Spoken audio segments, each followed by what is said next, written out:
Hello. Yes, Runa. You're right.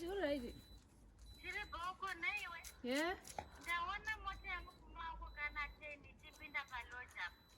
Ora mota kufonera foni yako yakashora mbatana ndamuona tipinda palodge. Wamona achipinda palodge na chain lodge ipi?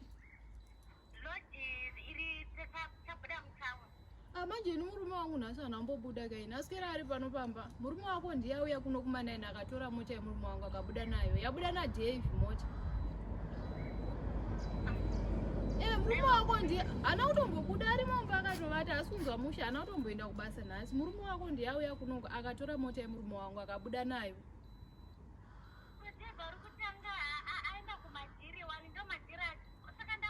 Handizivi but mota yawaona yanga ine murume wako. Murume wangu anambobuda nasi.